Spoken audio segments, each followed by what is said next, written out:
Capítulo 687. Pegando o cristal de sangue e sentindo o leve cheiro de enxofre, Klein podia sentir vagamente os poderes corrosivos escondidos lá no fundo. Diz a lenda que o abismo é uma área com maiores poderes de corrupção. Até um anjo cairá e perderá o controle ali. As pessoas que guardam o abismo acabarão sendo assimiladas pelo abismo. A característica mostrada pelo apóstolo do desejo corresponde a este ponto. Isto aprofunda a assimilação de um apóstolo do desejo? Klein permitiu que seus pensamentos vagassem. Logo, percebeu um detalhe. Xerxes declarou lealdade ao anunciador da morte, e não ao rei da imortalidade Agalito. Isso significa que o verdadeiro rei da imortalidade é o anunciador da morte? Agalito é apenas seu porta-voz ou administrador para infectar alvos?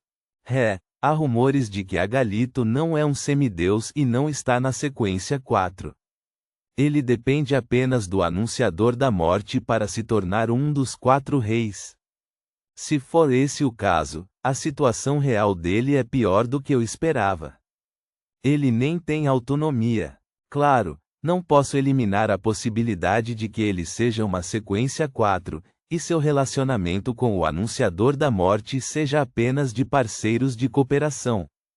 Afinal, ele é um diabo. Ele é astuto e gosta de enganar as pessoas. Klein contemplou por alguns segundos antes de tentar outra adivinhação para ver se conseguia obter alguma revelação sobre o uso do cristal de sangue.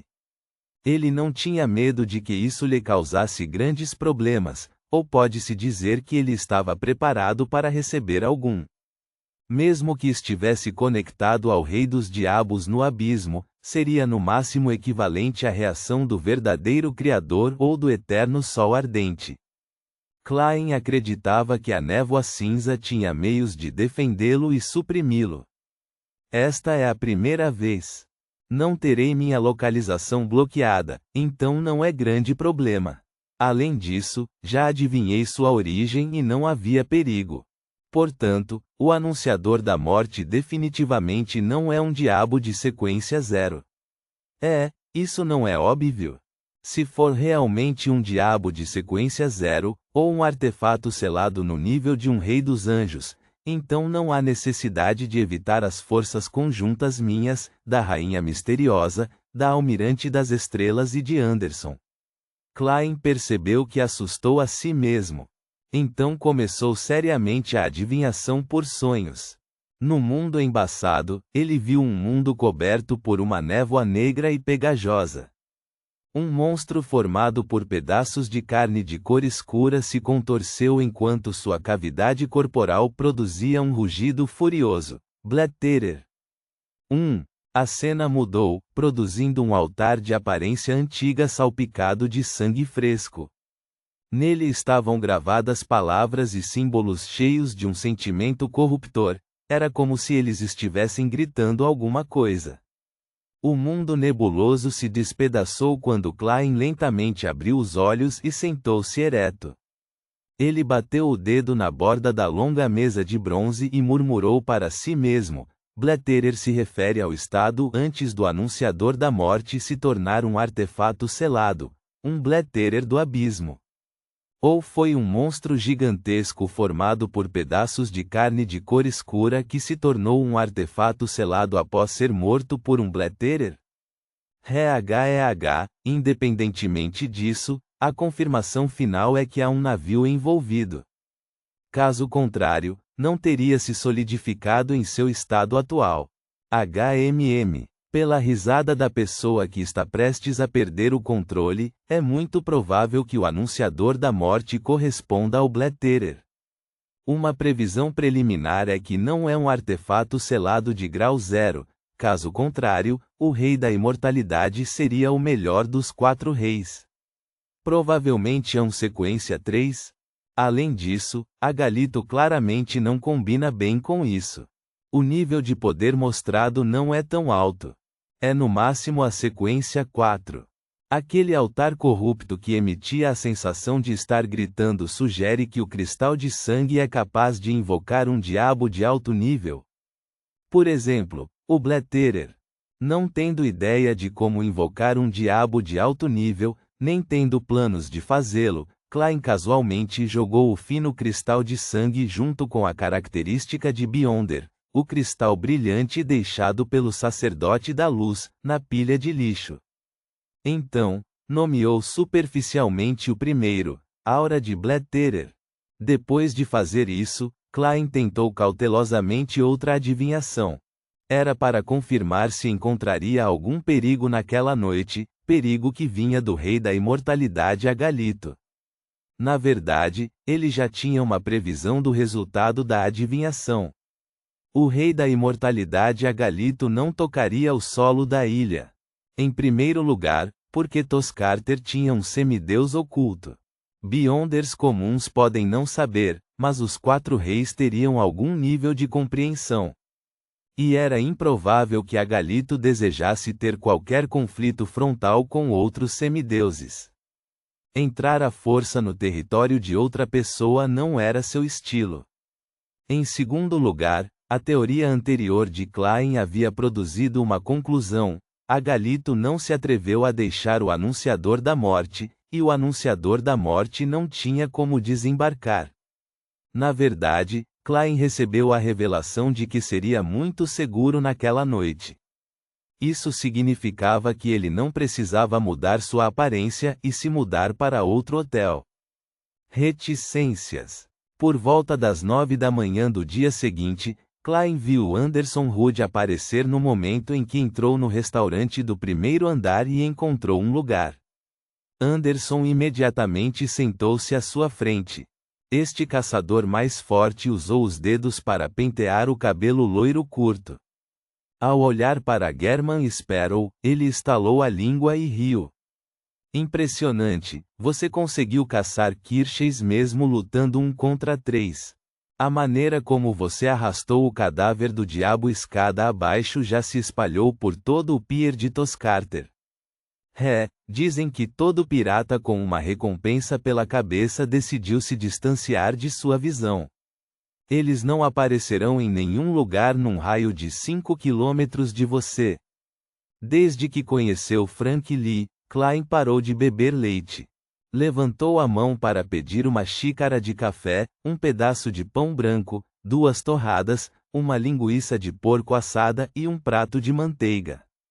Então, respondeu de maneira extremamente calma: sua capacidade de coletar informações é muito boa. Anderson riu. Isso é necessário para um caçador. Os aventureiros de Toscarter estão discutindo uma questão séria sobre quem é o caçador mais forte. Quando Anderson viu German Sparrow olhar para cima com um olhar frio e ambíguo, seu sorriso congelou. Todos eles escolheram você. Afinal, este é o Mar da Sônia, e não o Mar da Névoa. Por que você precisou adicionar a segunda frase? É só pedir uma surra. Klein perguntou casualmente, como se estivesse indiferente, mais alguma coisa? Anderson de repente sentiu que suas habilidades de compreensão estavam prejudicadas. Alguma outra informação? Klein se repetiu com mais detalhes. Anderson sinalizou de repente com os olhos. Molsona, do novo partido de Loen, desapareceu misteriosamente ontem à noite. Ele desapareceu misteriosamente em seu próprio quarto enquanto era protegido por inúmeros guardas. A explicação oficial é que Molsona já morreu. A razão foi que ele possivelmente adorou um deus maligno ou convocou um diabo. Ninguém acredita nisso. É porque a Igreja das Tempestades recebeu uma carta anônima que contém registros detalhados dos crimes de Molsona, bem como evidências. Ele olhou atentamente para German Sparrow, esperando que o aventureiro maluco lhe fornecesse mais informações. Ele se lembrava claramente de que German Sparrow acabara de lhe perguntar quem merecia ser morto ontem à tarde. E sua resposta foi Molsona, do novo partido de Loen. Klein respondeu laconicamente sem dizer mais nada. Neste momento, uma figura entrou correndo no hotel. Depois de olhar em volta, ele caminhou em direção a Klein, encantado. Ele não era outro senão o dono do bar de antes.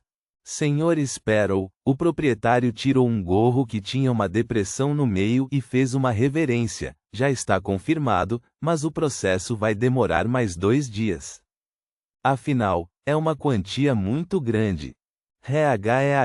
Eu sei que você partirá hoje, então para não atrasar sua agenda, decidi cobrir a recompensa por enquanto. Bem, uma parte vem do dinheiro líquido do bar, e uma parte eu emprestei de meus amigos. Por favor, certifique-se de que o número está correto. Ele deliberadamente falou em detalhes para expressar sua boa vontade a German Sparrow enquanto obtinha lucro. Ele queria fazer amizade com esse aventureiro maluco. Quanto a saber se o Rei da Imortalidade iria se vingar dele, não estava muito preocupado. Muitas vezes, Kirchhoff reivindicava recompensas através dele. Afinal, era uma recompensa pelas batalhas entre piratas. Todos gostaram de ganhar algum dinheiro adicional. Era uma regra tácita no mar. Klein fez uma contagem da espessa pilha de notas no valor de 6.000 libras. Ele as dividiu em algumas pilhas e as colocou em bolsos diferentes. Então, disse com um aceno de cabeça, nada mal. O dono do bar deu um suspiro de alívio. Ele então examinou cautelosamente o ambiente antes de suprimir sua voz. Você tem que ter cuidado. O Rei da Imortalidade é uma pessoa muito vingativa. Ele pode interceptar seu navio no mar. Ele não se atreveu a dizer que tinha meios para providenciar que alguém embarcasse em certos navios para partir em segredo, com medo de que isso fosse detectado pelo Rei da Imortalidade e que ele sofresse retaliação como resultado. Eu sei, respondeu Klein com indiferença. O dono do bar não falou mais nada. Ele curvou-se mais uma vez e saiu do restaurante do hotel. Você tem como sair? Anderson olhou para German Sparrow com curiosidade. Adivinhe, Klein revelou um sorriso cavalheiresco. Os cantos dos lábios de Anderson se contraíram. Estou aliviado ao ver sua confiança. Por falar nisso, os ingressos. Saída à 1:30 da tarde. Impressionante. Achei incrível ganhar 1.600 libras em uma noite. Quem sabia? Klein não respondeu quando começou a saborear seu café da manhã. Mais tarde, produziu um terno novo para não ficar sem uma muda de roupa. O tempo passou e logo chegou a hora de embarcar no navio. Anderson segurava uma mala recém-comprada e olhou para German Sparrow ao lado dele. Ele perguntou, aparentemente preocupado, estamos saindo neste navio? O anunciador da morte deve estar nas águas circundantes. O futuro partiu ontem depois de ser reabastecido. Ele sentiu que partir sob a ira do Rei da Imortalidade não era uma escolha sábia. É impossível para German Sparrow ser louco o suficiente para simplesmente atacar a morte, certo? A menos que esta seja a armadilha dele. Um pensamento veio a Anderson quando ele teve um palpite. Klein não virou a cabeça para olhar para ele. Ele embarcou diretamente no transatlântico com sua mala. Seus pensamentos eram simples. Era provável que o anunciador da morte pudesse sentir algo errado com sua aura. Com base no modus operandi do Rei da Imortalidade, era improvável que ele fizesse um ataque violento. Se sua suposição estivesse errada, no momento em que o anunciador da morte aparecesse no horizonte, Klein entraria imediatamente em seu quarto e oraria para si mesmo. Então, iria acima da névoa cinza para usar o cetro para responder. Ele queria ver quem era mais forte, o Blätterer no mar ou o Deus do mar. Este não era o plano original de Klein. Ele havia planejado usar a habilidade do cetro do Deus do mar para comandar criaturas marinhas para encontrar uma carruagem subaquática para si mesmo. Então, sob camadas de proteção de seus amuletos, puxaria Anderson para as águas e escaparia do alcance do bloqueio do Anunciador da Morte antes de embarcar secretamente em um transatlântico para o qual tinha passagens. No entanto, considerando que o alvo da vingança havia desaparecido de repente, era possível que o Rei da Imortalidade desabafasse sua raiva sobre os outros, massacrando indiscriminadamente os transatlânticos. Afinal, os piratas não cumpriam a lei, nem tinham moral adequada. Depois de adivinhar acima da névoa cinza, Klein finalmente decidiu partir descaradamente. Nota: 1. A tradução desse termo é tagarela, mas eu não sei o verdadeiro sentido é esse, então só nos próximos caps poderemos confirmar algo. Ponto.